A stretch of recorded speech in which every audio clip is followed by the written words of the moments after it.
ಆಸ್ತಿ ಕಲಹಕ್ಕೆ ಇನ್ನೆಷ್ಟು ಹೆಣಗಳು ಉರುಳುತ್ತವೆಯೋ ಗೊತ್ತಿಲ್ಲ. ಈ ಮಾತು ಈಗ ಅತ್ಯಂತ ಪ್ರಸ್ತುತವಾಗಿದೆ. ಜಮೀನು ವಿವಾದಗಳನ್ನು ಕೂತು ಬಗೆಹರಿಸಿಕೊಳ್ಳಬೇಕು. ಅದನ್ನು ಬಿಟ್ಟು ಕೊಲೆ ಮಾಡೋದು ಎಷ್ಟರ ಮಟ್ಟಿಗೆ ಸರಿ ಅನ್ನೋ ಪ್ರಶ್ನೆ ಕಾಡ್ತಿದೆ. ಇದಕ್ಕೆ ಕಾರಣ ಕಲಬುರಗಿಯಲ್ಲಿ ನಡೆದಿರೋ ಅದೊಂದು ಕೊಲೆ. ಜಮೀನು ವ್ಯಾಜ್ಯಕ್ಕೆ ದೊಡ್ಡಪ್ಪನ ಮಗನೇ ತಮ್ಮನನ್ನು ಕೊಂದು ಹಾಕಿದ್ದಾನೆ. ಏನಿದು ಆಸ್ತಿಗಾಗಿ ಹತ್ಯೆ ಅನ್ನೋದನ್ನು ನೋಡೋಣ ಬನ್ನಿ.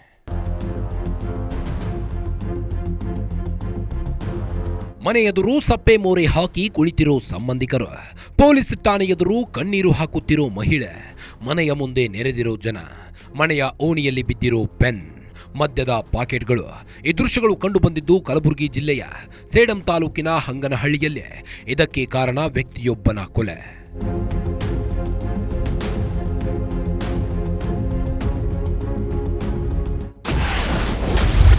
ತಾಯಿ ತೀರಿಕೊಂಡ ಬಳಿಕ ಸೇರಿದ್ರು ದೊಡ್ಡಪ್ಪನ ಮನೆ. ಸಾಕಿ ಬೆಳೆಸಿ ದೊಡ್ಡವರನ್ನಾಗಿ ಮಾಡಿದ ಆತನ ದೊಡ್ಡಪ್ಪ. ಈ ಫೋಟೋದಲ್ಲಿರುವ ವ್ಯಕ್ತಿಯ ಹೆಸರು ಬಸವರಾಜ್ ತಳವಾರ್ ಅಂತ. ಕಲಬುರಗಿ ಜಿಲ್ಲೆ ಸೇಡಂ ತಾಲೂಕಿನ ಹಂಗನಹಳ್ಳಿಯ ನಿವಾಸಿ. ಈ ಸಿಮೆಂಟ್ ಫ್ಯಾಕ್ಟರಿಯಲ್ಲಿ ಕೆಲಸ ಮಾಡ್ತಿದ್ದ. ಇವರ ತಂದೆಗೆ ಒಬ್ಬ ಅಣ್ಣ, ಇಬ್ಬರು ತಮ್ಮಂದಿರಿದ್ದಾರೆ. ಇವರ ತಂದೆ ದೃಷ್ಟಿ ದಿವ್ಯಾಂಗರಾಗಿದ್ದಾರೆ. ಅವರಿಗೆ ಮದುವೆಯಾಗಿತ್ತು. ಬಸವರಾಜ್ ತಳವಾರ್ ಚಿಕ್ಕ ವಯಸ್ಸಿನಲ್ಲಿಯೇ ತಾಯಿಯನ್ನ ಕಳೆದುಕೊಂಡಿದ್ದ. ತಂದೆಗೆ ದೃಷ್ಟಿ ಇರಲಿಲ್ಲ. ಹೀಗಾಗಿ ಇವರನ್ನ ಅವರ ದೊಡ್ಡಪ್ಪ ಶಿವರಾಯ ಸಾಕಿ ಬೆಳೆಸಿದ್ರು. ಅಲ್ಲದೆ ಆತನಿಗೆ ಮದುವೆಯನ್ನು ಮಾಡಿದ್ರು. ಸುಧಾರಾಣಿ ಅನ್ನೋರನ್ನ ಮದುವೆಯಾಗಿದ್ದ ಬಸವರಾಜನಿಗೆ ಇಬ್ಬರು ಮಕ್ಕಳಿದ್ದಾರೆ. ಈತನಿಗೆ ಮದುವೆಯಾದ ಮೇಲೆ ದಾಯಾದಿಗಳ ಜೊತೆ ಕಲಹ ಶುರುವಾಗಿತ್ತು.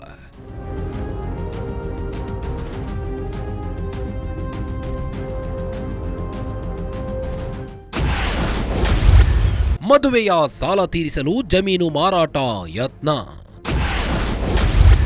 ಕಡಿಮೆ ಬೆಲೆಗೆ ಕೊಳ್ಳಲು ಮುಂದಾಗಿದ್ದ ದೊಡ್ಡಪ್ಪನ ಮಗ. ದೊಡ್ಡಪ್ಪನ ಮನೆಯಲ್ಲಿ ಬೆಳೆದಿದ್ದ ಬಸವರಾಜನಿಗೆ ಕೆಲ ವರ್ಷಗಳ ಹಿಂದೆ ಮದುವೆ ಮಾಡಲಾಗಿತ್ತು. ಈ ವೇಳೆ ಅವರ ದೊಡ್ಡಪ್ಪ ಮದುವೆಗೆ ಸಾಲ ಮಾಡಿದ್ರಂತೆ. ನಿನಗೆ ಮದುವೆ ಮಾಡಿರೋ ಸಾಲವನ್ನ ನೀನೇ ತೀರಿಸಬೇಕು. ಅಷ್ಟು ಹಣ ನಿನ್ನ ಬಳಿ ಇಲ್ಲ. ಹೀಗಾಗಿ ನಿನ್ನ ಪಾಲಿನ ಜಮೀನು ಮಾರಿ ಸಾಲ ತೀರಿಸುತ್ತೇವೆ ಅಂತ ದೊಡ್ಡಪ್ಪನ ಮಗನಾದ ಗೋಳೇಶ್ ಅನ್ನೋನು ಹೇಳಿದ್ನಂತೆ. ಇದಕ್ಕೆ ಬಸವರಾಜ್ ಕೂಡ ಒಪ್ಪಿದ್ನಂತೆ. ಯಾರಿಗೋ ಯಾಕೆ ಮಾರ್ತೀಯಾ, ನಮಗೆ ಕೊಡುವಂತ ಕಡಿಮೆ ಬೆಲೆಗೆ ಕೊಳ್ಳಲು ಮುಂದಾಗಿದ್ರಂತೆ. ಆದರೆ ಈ ವಿಚಾರ ಬಸವರಾಜನ ಪತ್ನಿ ಸುಧಾರಾಣಿಗೆ ಗೊತ್ತಾಗಿತ್ತು. ಆಕೆ ಸ್ವಲ್ಪ ಮಟ್ಟಿಗೆ ಓದಿಕೊಂಡಿದ್ದಳು. ಆಕೆಗೆ ಬಸವರಾಜನ ದೊಡ್ಡಪ್ಪನ ಮಕ್ಕಳ ಷಡ್ಯಂತರದ ಅರಿವಾಗಿತ್ತು. ಹೀಗಾಗಿ ಗಂಡನಿಗೆ ಬುದ್ಧಿ ಹೇಳಿ ಬೇರೆ ಮನೆ ಮಾಡಿಕೊಂಡು ವಾಸ ಮಾಡೋಕೆ ಶುರು ಮಾಡಿದ್ರು.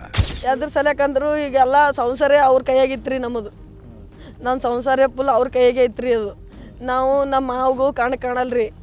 ನಮ್ಮ ಅತ್ತಿ ಸಣ್ಣ ನನ್ನ ಗಂಡದವ್ರು ಸಣ್ಣ ಇರ್ಲಕ್ಕೆ ಸತ್ತೋಗ್ಯಾಳಂತ್ರಿ. ನಮ್ಮ ಮಾವು ಅಂಗವಿಕಲ್ರಿ. ಅವ್ರಿಗೆ ಕಾಣ್ತಿದ್ದಿಲ್ಲ.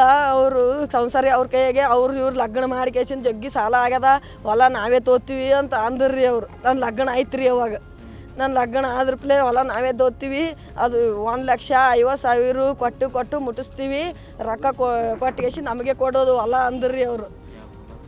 ನಮ್ಮದು ಹೊಲ ರೀ, 2 ಎಕರೆ ಹೊಲ ಅದ ರೀ, ಇತ್ತು ರೀ ನಮ್ಮದು. ನಾವು ಹೊಲ ಇವ್ರ ಕೈಗೆ ಸಂಸಾರ ಅಂದ ಮ್ಯಾಗ ಸಾಲ ಜಗ್ಗಿ ಮಾಡಿಟ್ಟಾರ್ರಿ ಅವರು. 8-10 ಲಕ್ಷ ರೂಪಾಯಿ ಸಾಲ ಮಾಡಿ ಕೇಸಿಂದ ಏನಂದ್ರು, ನಾ ಇಸು ಕೊಟ್ಟು ಮುಡಿಸ್ತೀನಿ, ನೀನು ನನಗೆ ಕೊಡು ಹೊಲ ಅಂದ್ರಿ ಅವರು. ನಾ ಸಾಲಿ ಕಲ್ತಕ್ಕಿದ್ದೀನಿ ರೀ 12ನೇ ತಕ. ನಾನು ನಮ್ಮ ಮಾವಿಗೆ ಹೇಳಿದ್ರಿ, ಇವರೆಲ್ಲ ಮೋಸ ಮಾಡ್ಲತ್ತಾರ, ನೀನು ಆಸ್ತಿ ಹೊಡಿಬೇಕಂತೇಳಿ. ಅವಾಗ 50-30 ಕೊಟ್ಟು ಮುಟ್ಟಿಸ್ಬೇಕಂತಾರ. 8 ಲಕ್ಷ ಸಾಲ ಅಟ್ಟೆ ಉಳಿತದ. ಅದು ನಾ 2 ವರ್ಷ ಬಿಟ್ಟು ರೊಕ್ಕ ಕೊಡ್ತೀನಿ ಅಂತಾರ. 8 ಲಕ್ಷಕ್ಕೆ 12 ಲಕ್ಷ ಬಡ್ಡಿ ಆಗ್ತದ. ಬೇಡ, ಅವ್ರಿಗೆ ಮಾರೋದೇ ಬೇಡ. ರೊಕ್ಕ ಜಲ್ದಿ ಅಮೌಂಟ್ ಜಗ್ಗಿ ಕೊಡಲ್ಲ. ಒಮ್ಮೆ ನಮ್ಮ ಸಾಲ ಹೋಗ್ಬಿಡ್ತದ, ಒಮ್ಮೆ ಬೇರೆಯವ್ರಿಗೆ ಮಾರ ಅಂತ ಅಂದ್ಬಿಟ್ಟೇವ್ರಿ. ನಾವು ಬೇರೆಯವ್ರಿಗೆ ಮಾಡಿಬಿಟ್ಟೇನ್ರಿ. ನಮ್ಮ ಅಮ್ಮ ನನ್ನ ಮಾತು ಕರೆಕ್ಟ್ ಅದ ಹೇಳೋದಂತ ಕೇಸಿಂದು ಬೇರೆ ಮಾಡಿ ನಾವು ಒಟ್ಟು ಸಾಲ ಕಟ್ಕೊಂಡೇವ್ರಿ.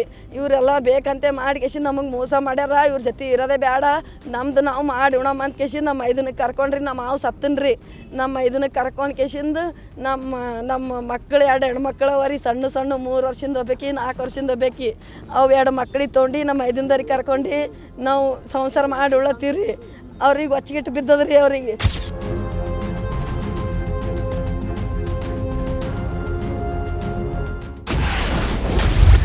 ಕೆಲಸ ಮುಗಿಸಿ ಬಂದವನಿಗೆ ಬಂದಿತ್ತೊಂದು ಕರೆ.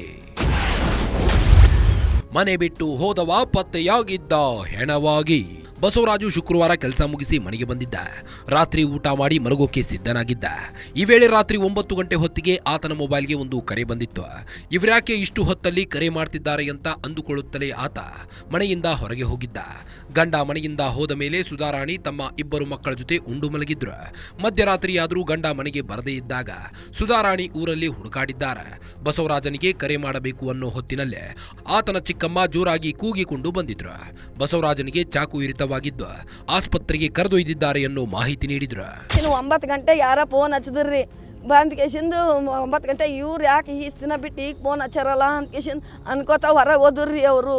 ಹೊರಗೆ ಹೋದಗಳೇ ಆಯ್ತು ರೀ ನಾವು ಲೇಟಾಗಿ 9 ಗಂಟೆಗೆ ಹೋದಗಳೇ ನಾವು 2 ಮಕ್ಳಿಗೆ ತೊಗೊಂಡು ಮಕ್ಕಂಡೇರಿ ನಮಗೇನು ಹೇಳಿಲ್ರಿ ಅವರು. ನಾವೇನು ರೀ ಗಣಸ ಮಕ್ಳು ಫೋನ್ ಬರ್ತಾವನ್ನ ಯಾರನ್ನ ಮಾಡ್ತಾರ ಅಂತ ಕೇಶಿನ ನಾವು ಯಾವುದೂ ತಲೆ ಕೆಡ್ಸ್ಕೊಲ್ರಿ. ನಮ್ಮ ಮಕ್ಕಳು ನಾವು ಅಡುಗೆ ಮಾಡಿ ಕೇಶಿನ ಉಂಡು ಮಕ್ಕಂಬಿಟ್ಟೇವ್ರಿ. ಅವರು ಮಕ್ಕ ಅಂದ್ ಬಾಬಾ ಬರ್ತಾನ ಅಂತ ಅಂದೇವ್ರಿ ಮಗಳಿಗೆ, ದೊಡ್ಡ ಮಗಳಿಗೆ ಮಕ್ಕಂಡೇವ್ರಿ. ರಾತ್ರಿಗೆ 15 ನಿಮಿಷ ಕಮ್ಮಿ ಇತ್ತು ರೀ, ಬಾರಕ್ಕೆ ಎಚ್ಚರಿಕೆ ಆಯ್ತು ರೀ ನನಗೆ. ನಮ್ಮ ಮನೆಯವ್ರನ್ನ ಬಂದೇ ಇಲ್ಲಲ್ಲ ಎಲ್ಲಾರ ಅಂತ ಕೇಶಿನ ಹುಡುಕ್ಯಾಡ್ದ್ರಿ. ನಿದ್ದೆನೇ ಬರಲಾಯ್ತು. 12 ಆಯ್ತು ರೀ ಟೇಮು, 12:15 ಆಯ್ತು ಟೇಮು. ಎಲ್ಲಿ ಅನ್ನು ಬರಲೇ ಆಗ್ಯಾರಲ್ಲ, ಫೋನನ್ನು ಹಚ್ಚಿದ್ರಾಯ್ತು. ನಮ್ಮ ಬಲ್ಯಾಕ ಫೋನ್ ಇಲ್ರಿ. ನಮ್ಮ ಅಮ್ಮರ ಮನೆಗೆ ಹೋಗ್ಬೇಕ್ರಿ ನಾ ಫೋನ್ ಹಚ್ಬಲಕ್ಕೆ. ಇಟ್ಟು ರಾತ್ರಿ ಬಾರಕ್ಕೆ ಎದ್ದು ಹೋಗ್ಕೇಸಿನ ಫೋನ್ ಹಚ್ಬೇಕು ಅನ್ನಟ್ಟಿಗೆ ಚಿಂತೆ ಮಾಡಿ ಕೂಡಟ್ಟಿಗೆ ನಮ್ಮ ಅತ್ತಿ ಸೌಂಡ್ ಬಂತು ರೀ ಹೊರಗೆ. ನಮ್ಮ ಅತ್ತಿ ಯಾಕೆ ಸೌಂಡ್ ಮಾಡತ್ತಾಳಲ್ಲ ಅಂದ್ಕೇಸಿನ ಬಟಕನೆ ಬಾಕಲ್ ತೆರೆದು ನೋಡ್ತೀನಿ ರೀ. ನನಗೆ ಗಂಡಗೆ ಹೊಡೆದಾರ ಅಂತ್ರಿ, ಹಾಕನಿಗೆ ಒಯ್ದಾರ ಅಂತ ಹೇಳಿದ್ರಿ ನಮಗೂ.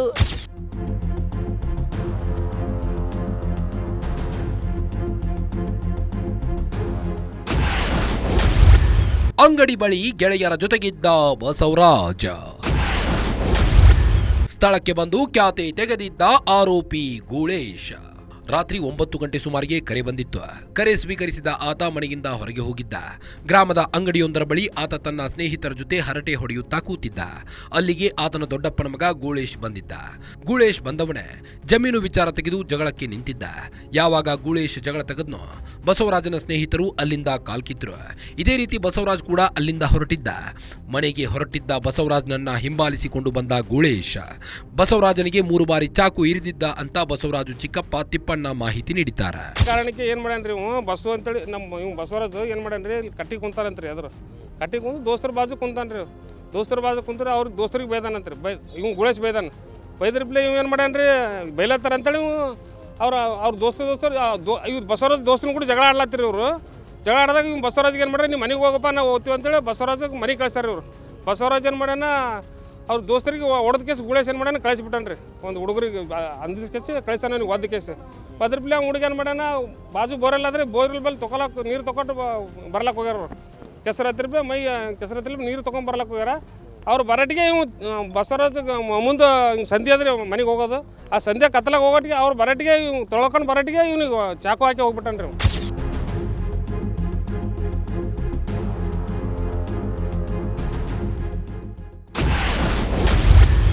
ಗೂಳೇಶನೇ ಕೊಲೆ ಮಾಡಿದ್ದಾನೆ ಎಂದ ಚಿಕ್ಕಪ್ಪ. ಈ ಹಿಂದೆಯೂ ಬಸವರಾಜನ ಮೇಲೆ ಹಲ್ಲೆ. ಗೂಳೇಶನೇ ಬಸವರಾಜನ ಕೊಲೆ ಮಾಡಿದ್ದಾನೆ ಅಂತ ಅವರ ಚಿಕ್ಕಪ್ಪ ತಿಪ್ಪಣ್ಣ ಆರೋಪಿಸಿದ್ದಾರೆ. ನಾನು ಜಮೀನು ಮಾರಬೇಕು ಅಂತ ಓಡಾಡ್ತಿದ್ದೇನೆ. ನನಗೆ ಸಾಲ ಜಾಸ್ತಿಯಾಗಿದೆ. ಸಾಲ ತೀರಿಸಲು ಜಮೀನು ಮಾರಾಟಕ್ಕೆ ಯತ್ನಿಸುತ್ತಿದ್ದಾಗ ಗೂಳೇಶ್ ನನಗೆ ಜಮೀನು ಮಾರುವಂತ ಆವಾಜ್ ಹಾಕಿದ್ದ. ಇದೇ ಕಾರಣಕ್ಕೆ ಈ ಹಿಂದೆಯೂ ಬಸವರಾಜು ಮೇಲೆ ಹಲ್ಲೆ ಮಾಡಿದ್ರು. ಊರಲ್ಲಿ ಅಕ್ರಮವಾಗಿ ಮದ್ಯ ಮಾರಾಟ ಮಾಡ್ತಾರೆ, ಗಾಂಜಾ ಮಾರಾಟ ಮಾಡ್ತಾರೆ. ಗೂಳೇಶನ ಮೇಲೆ 10 ರಿಂದ 15 ಪ್ರಕರಣಗಳಿವೆ. ಕೆಲಸ ಕಾರ್ಯ ಮಾಡದೆ ಪೋಖರಿ ತಿರುಗುತ್ತಾನೆ. ಮನೆಯಲ್ಲಿ ಗನ್ ತಲವಾರಿಟ್ಟುಕೊಂಡಿದ್ದಾರೆ. ಯಾವುದಕ್ಕೂ ಲೈಸೆನ್ಸ್ ಇಲ್ಲ ಅಂತ ತಿಪ್ಪಣ್ಣ ಆರೋಪಿಸಿದ್ದಾರೆ. ಗೂಳೇಶ ಮಾಡ್ಯಾನ್ರಿ. ಇದು ನಾ ಹೊಲ ಮಾರಾಟಕ್ಕೆ ಇಟ್ಟಿದ್ದೀನಿ ರೀ. ಹೊಲ ಮಾರಾಟಕ್ಕೆ ಇಟ್ಟಾಗ ಗೂಳೇಶ ಬಂದು ನನಗೆ ಜಗಳ ತೆಗ್ದನ್ರಿ. ಏನಂತ, ಹೊಲ ಮಾರಾಟ ನೀವು ಮತ್ತೊಬ್ಬರಿಗೆ ಕೊಡೋದಿಲ್ಲ, ನನಗೆ ಕೊಡ್ಬೇಕಂದನ್ರಿ. ನಾನು ನೋಡಪ್ಪ, ನನಗೆ ಸಾಲ ಆಗ್ಯದ. ಆ ಸಾಲದಾಗ ನೀನು ಕೇಳಲಾಗ್ಯದ, ಅಷ್ಟು ರೊಕ್ಕಕ್ಕೆ ನೀವು ತೊಗೊಲಾಗ್ಯದ, ಅಷ್ಟು ಬೆಲೆಗೆ ನಾನು ಮತ್ತೊಬ್ಬರಿಗೆ ಮಾರ್ಲತ್ತೀನಿ, ನನಗೆ ಸಾಲ ಮುಟ್ಲತ್ತದ ಆ ರೊಕ್ಕದಾಗ. ಅಂದ್ರೆ ಬೇರೆ ಯಾರು ತೊಗೋತಾರ ತೊಗೊಲಿ, ನಾನು ನೋಡ್ತೀನಿ, ನಾವು ಯಾರು ಬರ್ತಾರೆ ಬರಲಿ ಅಂತಂದನ್ರಿ. ಅದ್ರ ಸಲುವಾಗಿ ಒಂದು ಸತಿ ಜಗಳ ಆಯ್ತು ರೀ. ಒಂದು ಸರಿ ಕೇಸ್ ಬಿ ಆಗ್ಯದ ರೀ. ಅದ್ರ ಸಲುವಾಗಿ ಕೇಸ್ ಆದ್ರೆ ಎಫ್.ಆರ್. ಆಗ್ಯದ, ಎಲ್ಲ ಆಗ್ಯದ ರೀ. ಅದ್ರ ಬಿ ಮನೆಗೆ ಬಂದು ಇವ್ನಿಗೆ ಮತ್ತೊಂದು ಸರಿ ಹೊಡೆದ್ರಿ ನಮ್ಮ ಬಸವರಾಜಗೆ. ನೀ ಅದ್ರಾಗ ಯಾಕೆ ಅಡ್ಡ ಬರ್ತಿದ್ದ ಅವ್ರದ್ರಾಗ, ನೀ ಏನು ಕೇಳ್ತವ್ರಿಗೆ? ನೀವೇನಂದ್ರಿ, ಅವ್ರು ಹಿರಿಯರು ಆಸ್ತಿ ಅವ್ರು ಅಣ್ಣತಂದ್ರೆ ಏನೇನೋ ಮಾಡ್ಕೊಳಕ್ಕ. ನೀ ಯಾಕೆ ಕೇಳಕ್ಕೆ ಹೋಗ್ತಿದ್ದಪ್ಪ ಅವ್ರಿಗೆ? ಕೇಳಬೇಡ, ಅವ್ರು ಅಣ್ಣತಂದ್ರೆ ಏನೇನೋ ಮಾಡ್ಕೊಳಕ್ಕ ಅಂತ ಅಂದದಕ್ಕೆ ಅವ್ನಿಗೆ ಬಸವರಾಜ್ ಹೊಡೆದಾರೆ. ಈ ಇವ್ರ ಆಸ್ತಿ, ಈಗ ಬಸವರಾಜನ ಆಸ್ತಿ ಅವರೇ ಮಾರಾಟ ಮಾಡ್ಯಾನ್ರಿ. ಶಂಕರಲಿಂಗನೇ ಮಾರಾಟ ಮಾಡ್ಯಾನ. ಅವನೇ ಮಾರಾಟ ಮಾಡಿ ಅರ್ಧ ರೊಕ್ಕ ಅವನೇ ತಿಂದನ್ರಿ ಅದ್ರಾಗ. ಹಾಂ, ಈಗ ನನ್ನ ಆಸ್ತಿನ ಮಾರಿಸ್ಬೇಕಂತ ನನ್ನ ಆಸ್ತಿನ ನಾನೇ ತೊಗೋಬೇಕಂತೇಳಿ ದೌರ್ಜನ್ಯ ಮಾಡ್ಲತ್ತಾರ ಇವರು. ಹಾಂ, ಕ್ವಾಟ್ರ್ ಮಾರ್ತಾರೆ ರೀ, ಊರಾಗ ಗಾಂಜಾ ಮಾರ್ತಾರೆ, ಎಲ್ಲ ಮಾರ್ತಾರೆ ಅವ್ರು. ದಂಧ 2 ನಂಬರ್ ದಂಧ. ಗೂಳೇಶಿನ ಏನಿಲ್ಲ ಅಂದ್ರೆ ಒಂದು 10-15 ರೋಡಿ ಶೀಟ್ ಅವ್ರಿ, ಕೇಸ್ ಅವ್ರಿ ಅವನು. ಹಾಂ, ಏನು ಮಾಡಲ್ಲ ರೀ, ಬರೀ ಇದೇ ಕೆಲಸನೇ, ಬರೀ ಹೊಡೆಯೋದು. ಯಾರು ಸಿಗ್ತಾರೆ, ಯಾರು ಎದುರು ಬರ್ತಾರೆ ಅವ್ರಿಗೆ ಜಗಳ ತೆಗೆದು ಹೊಡೆಯೋದ್ರಿ. ಹಾಂ, ಅವ್ರು ನಾವು 5 ಮಂದಿ ಅಣ್ಣ ತಂದಿದ್ದೀವಿ, ಯಾರು ಬರ್ತಾರೆ ಬರಲಿ ನೋಡಮ್ ಕೇಳಕ್ಕೆ ಊರಾಗ. ಹಾಂ, ಎಲ್ಲ ಆದ್ರಿ ಅವ್ರು ಗಾಂಜಾ ಮಾರ್ತಾರೆ, ವಾಟ್ರ್ ಮಾರ್ತಾರೆ, ಎಲ್ಲ 2 ನಂಬರ್ ಅಂತದ್ರಿ ಅವ್ರು. ಹಾಂ, ದಿವಸ ಕುಡಿತಾರೆ, ಗಂಡು ಎಣ್ಣೆ ಎಲ್ಲ ಕಲ್ತೆ ಕುಡಿತಾರೆ ಅವ್ರು. ಹೊಸ ಮಂದಿ ಕುಡಿತಾರೆ, ಬಂದರಿಗೆ ಜಗಳ ತೆಗಿತಾರೆ. ಅವ್ರ ಬಳಿ ಬಂದೂಕ್ ಅದ, ತಲವಾರ ಅವ, ಎಲ್ಲ ಅವ್ರಿ ಅವ್ರ ಬಳಿ. ಏನು ಲೈಸೆನ್ಸ್ ಇಲ್ಲ, ಏನಿಲ್ಲ.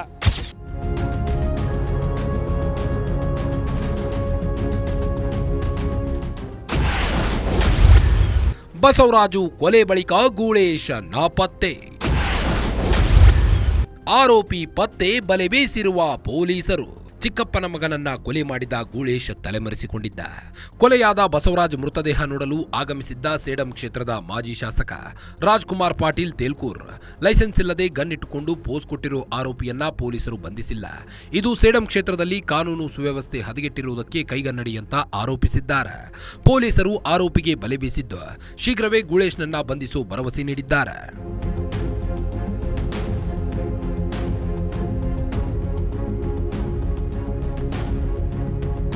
ಚಿಕ್ಕಪ್ಪನ ಆಸ್ತಿಯನ್ನ ನುಂಗಿ ನೀರು ಕುಡಿದಿದ್ದ ಗೂಳೇಶ್ ಇನ್ನೊಬ್ಬ ಚಿಕ್ಕಪ್ಪನ ಆಸ್ತಿಯ ಮೇಲೂ ಕಣ್ಣು ಹಾಕಿದ್ದ.